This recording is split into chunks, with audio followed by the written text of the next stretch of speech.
حضرت بلال حبشی. اب سیدنا صدیق اکبر فرماتے ہیں کہ رسول پاک گزرے، بلال کو مار پڑ رہی تھی، میرے حبیب پاک کی آنکھوں میں آنسو آ گئے. بے خبر ہو جو غلاموں سے وہ آقا کیا ہے. حضور کی آنکھوں میں آنسو، اور حضور نے دعا فرمائی کہ یا اللہ میرے بلال کو نجات دے دے، یا اللہ میرے بلال کو نجات دے دے. رسول پاک یہ کہہ کے گزر گئے. ایک کونے میں، حرم شریف کے کونے میں بیٹھ کے رسول پاک رو رہے ہیں. جناب صدیق اکبر نے کہا حضور کیا ہوا؟ فرمایا ابو بکر سوچ رہا ہوں خدا اگر مجھے پیسے دے تو میں بلال کو خرید لوں، اگر رب پیسے دے تو خرید لوں، سوچ رہا ہوں. جناب ابو بکر صدیق گھر گئے، گھر جا کے حضرت عباس کو بھیجا، کہا امیہ میرا مخالف ہے، مجھ سے وہ بات نہیں کرے گا، آپ جائیے، آپ جا کے کہیے بلال کو بیچ ڈالے. حضرت عباس نے جا کے کہا بلال کو بیچ دو. کہنے لگا میری قیمت بہت زیادہ ہے، 50 دینار کا میں نے خریدا ہے اور میں منافع لے کے بیچوں گا. حضرت عباس نے آ کے جناب صدیق اکبر کو بتایا تو ابو بکر صدیق فرمانے لگے چل مجھے ساتھ ہی لے جا دیکھ لیتے. پہنچے، جب ابو بکر صدیق کو آتے دیکھا نا تو چڑ گیا. کہنے لگا ابو بکر اگر تو بلال کو خریدنا چاہے تو وہ جو تیرے پاس رومی غلام ہے وہ مجھے دینا پڑے گا، 2 لونڈیاں اس کے ساتھ دینی پڑیں گی، اور یہ 50 دینار کا ہے، میں تجھ سے 2000 دینار لوں گا. 50 دینار کا ہے، 2000 دینار لوں گا. حضرت صدیق اکبر رضی اللہ تعالیٰ عنہ نے فرمایا مجھے منظور ہے، مجھے منظور ہے، منظور ہے مجھے.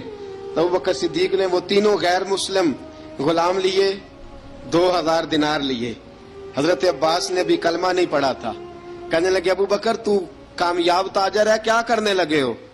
تو حضرت ابو بکر صدیق کہنے لگے آپ نے بھی کلمہ نہیں پڑھا، آپ کو اس سودے کا پتہ نہیں، آپ ابھی اس لذت آشنائی سے واقف نہیں، آپ نے بھی یہ ذائقہ چکھا نہیں، آپ ابھی اس راہ سے گزرے نہیں، آپ کو پتہ نہیں یہ بھی ایک ذائقہ ہے، یہ بھی ایک سودا ہے، یہ بھی ایک لذت ہے، یہ بھی ایک گہرائی ہے، یہ بھی ایک مزہ ہے، اس کا بھی آپ کو علم نہیں، آپ نے کلمہ نہیں نہ پڑھا.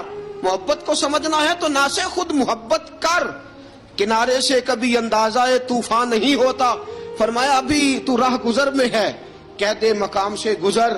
ابھی ذرا آگے چلیں گے نا، جب آپ کلمہ پڑھیں گے تو آپ کو پتہ چلے گا. حضرت سیدنا بلال حبشی کو لینے کے لیے صدیق اکبر پہنچے، 2000 دینار، 3 غلام پڑھے لکھے سیانے سمجھدار. جب دیے نا تو امیہ کھل کھلا کے ہنسا. کہنے لگا ابو بکر بڑے گھاٹے کا سودا کیا تو نے، ابو بکر تو نے بڑے گھاٹے کا سودا کیا ہے. یہ پڑھا لکھا مجھے دے کے جا رہا ہے اور یہ ان پڑھ تو لے کے جا رہا ہے، یہ خوبصورت رومی غلام دے کے جا رہا ہے اور یہ حبشی کالے رنگ کا تو لے کے جا رہا ہے، اور 50 دینار کا غلام 2000 دینار میں تو لے کے جا رہا ہے. اتنے گھاٹے کا سودا، اتنی بڑی نادانی. حضرت جناب سیدنا صدیق اکبر رضی اللہ تعالیٰ کہنے لگے امیہ تو کافر ہے، لیکن تو نے ابھی بھی پیسے تھوڑے مانگے ہیں، تو نے بلال کا رنگ دیکھا ہے، میں نے مصطفیٰ کے عشق کا رنگ دیکھا ہے. فرمایا تو ابھی اس کے رنگ میں الجھا ہوا ہے اور میں جو اس کے باطن کا حسن ہے وہاں تک پہنچ گیا ہوں. حضرت سیدنا بلال حبشی رضی اللہ تعالیٰ عنہ ساتھ کھڑے. جناب ابو بکر صدیق رضی اللہ تعالیٰ عنہ نے ارشاد فرمایا اگر میں یمن کا حکمران ہوتا، یمن کا بادشاہ ہوتا، اور تو مجھے کہتا کہ بلال میں تب دوں گا جب تو مجھے یمن کی حکمرانی دے گا، فرمایا میں تجھے یمن کی حکمرانی بھی دے دیتا لیکن بلال کو ضرور خرید کے لے جاتا. حضرت بلال حبشی.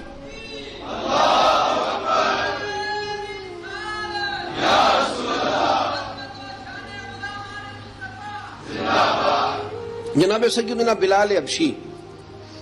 حضرت سیدنا ابو بکر صدیق فرماتے ہیں جب میں بلال کو لینے گیا تو حال پتہ کیا تھا؟ ادھر دیکھیے گا. فرماتے ہیں کہ ٹانگیں اوپر کر کے نا جس طرح آدمی رکوع میں بیٹھتا ہے اس طرح کر کے نا ٹانگیں، اور سر پھر زمین کو لگا کے اس طرح سجدے میں آپ جاتے ہیں، لیکن بالکل ٹانگوں کے ساتھ سر رکھ کے. فرماتے ہیں 4 بھاری چکیاں ریت پہ حضرت بلال تھے، ان کے اوپر چکیاں رکھی ہوئی تھی، اور فرماتے ہیں حضرت بلال تھوڑی تھوڑی حرکت کرتے تھے تو وہ چکیاں جسم کے ساتھ لگتی تھی نا، پارٹ ان کے. فرماتے ہیں زخم بن گئے تھے، خون نکلتا تھا. فرماتے ہیں میں نے وہاں سے جا کے حضرت بلال کو نکالا، پیسے دیے لے کے آیا تو جناب بلال کہنے لگے جلدی جلدی چلو حضور کے پاس. ذرا جلدی جلدی چلو، در مصطفیٰ پہ جلدی کرو. تو جناب سیدنا بلال حبشی رضی اللہ تعالیٰ عنہ کے جواب میں حضرت ابوبکر صدیق کہنے لگے بلال جلدی نہ کر، جب میں آیا تھا تو حضور تیرے لیے آنسو بہا رہے تھے.